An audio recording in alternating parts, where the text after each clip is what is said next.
As security is tightened at Calais, there are fears that migrants are targeting cross-channel ferry routes into other south coast ports. Witnesses have told the BBC they've seen suspected illegal immigrants disembarking from lorries near the port in Portsmouth. Figures obtained by BBC South show that between last August and May this year, 118 people were caught during lorry searches at the French port of Cherbourg, which has ferry routes to Portsmouth and Poole.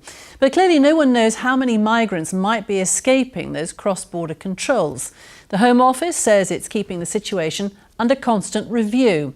Our Home Affairs correspondent Emma Vardy is in Portsmouth for us tonight. Emma. Well, Sally, Portsmouth is a popular gateway to the continent. There are 4 ferry routes from France which come into the international terminal behind me. But hauliers say that migrants on the continent, becoming increasingly desperate at Calais, are trying to get to the UK using alternative routes. The boss of Eurotunnel said today that he fears Brexit may lead migrants to make even more attempts to cross the Channel in the coming months. And as the pressure remains on Calais, the impact of the migrant crisis is being felt here in the south. This was the scene as 28 people were found in the back of a lorry from Dover, which stopped in Portsmouth last month. The vehicle was about to pull into the yard over there, but the police come up alongside him. Then there must have been every ambulance in Hampshire turned up after that. Fire engines, immigration people. It was utter chaos. It took emergency services several hours to deal with the Sudanese, Ethiopian and Eritrean nationals suspected of entering the UK illegally. There were men and women, even a child among them. They brought a load of them over here so they could use the toilets, because they'd been in the back of the lorry for quite a few hours. So yeah, what a problem. What sort of ages were they? They're all in their mid-20s. There was a few youngsters in. There was a couple of young women. They were all taken into custody. But Dave O'Donnell, who runs this truck stop a short distance from Portsmouth Port, says he sees others who disembark here and evade authorities. See it regular. We see it regular all the time. Over the past couple of years, it just gets worse and worse. You just never know what's going to pull in the yard with the lorries. I mean, often we've looked out the window, we've seen half a dozen of them just walking out the gate. If suspected illegal immigrants are seen, he says, authorities can't always respond in time. We had a lorry pull in on a Sunday morning. The driver come over to sort of security bloke and he was panicking a bit because he's heard some voices and people shouting in the back of one of his vehicles. He phoned the police at the time. The police were busy. The immigration people said, well, you know, if they could keep him here for the time being until they sent someone down. But he wasn't prepared to do that, so they just opened the back of the lorry up and let him go. Are these lorries that have come from Calais, or are these lorries that have come on the cross-channel ferry routes into Portsmouth? On the cross-channel ferry routes. Immigration or police would be saying they want people like you to be informing them, to be helping to keep a lid on it. What's your reaction? You're at the front line of this in some degree. Well, unless they can get there, if you've got half a dozen immigrants on the back of the lorry and they've got out, they're not going to hang about. We can either hold them here, which we don't want to do. We don't want to get involved in that. And 9 times out of 10, we show them the gate and off they go. Brittany Ferries said so far we haven't seen cross-channel ferry routes further west, like here in Portsmouth, targeted by migrants as heavily as the route from Calais to Dover, but that it isn't going to be complacent. It says port security is consistently being tightened to try to prevent what it calls clandestine passengers from reaching the UK. On its freight transport website, Brittany Ferries warns drivers to be vigilant. The Home Office says vehicles entering the UK are screened using a variety of techniques, and that reports of people hidden in lorries are dealt with initially by police who attend the scene and later referred to immigration enforcement for further action.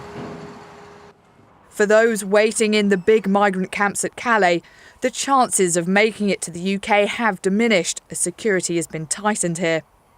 But further west, this makeshift migrant camp was filmed by the BBC near the port of Cherbourg, where ferries depart for Portsmouth every day.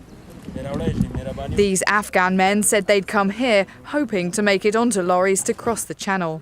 Well, we've asked for and have received better security at the ports, better security at the port approaches and a better security at the EU border. But the migrant smugglers are still looking for weaknesses, and the minor ports are perceived to be one of those, and so they have been trying at the minor ports. The only good news is the police have been responding quicker, and the number of sailings are that much fewer, so the opportunities for migrants to get on board vehicles is that much reduced. Meanwhile, migrants concealed on lorries, undetected by security checks, continue to make it through from Calais. Barfoot's of Botley, the UK's biggest sweet corn supplier, regularly receives deliveries from its plantations abroad to its farm here in Bognor Regis in West Sussex. The company's had 3 incidents this year alone, where lorries have been found to have people on board. We've heard them in the trucks knocking from the inside of a truck and on the back of the doors and asking to be let out. They've come from Iraq, from Iran, from Sudan and various other countries, Afghanistan. Each time police have been called to remove them, but there is a cost. We then have a truckload of product that we have to get rid of. It's not fit for human consumption because of risks of contamination.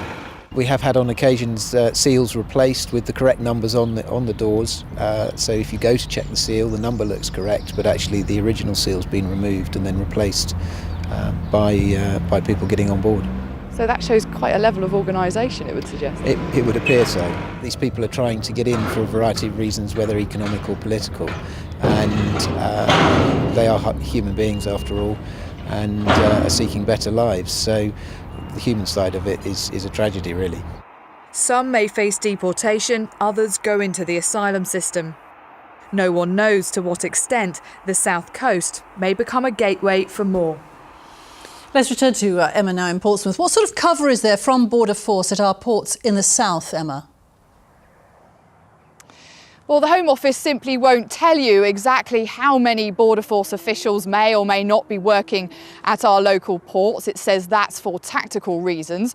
But Border Force says it is stepping up its presence now at smaller ports. And there are hubs being set up across the country which will allow Border Force to respond more quickly to certain incidents. Now, as for out on the water, we're told that Border Force has 3 cutters patrolling our seas, but there's criticism that that's not enough. France, on the other hand, have 40. And how is the Brexit vote going to affect this?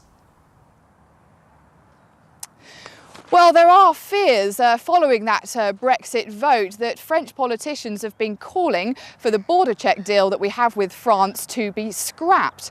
Now, that would potentially mean that migrants in France would no longer be prevented from travelling to the UK. But the UK government and other French ministers say that's not going to happen. But Sally, with so much up in the air at the moment, if we lost that border check deal with France, if that was to change, that could cause real problems here in the south.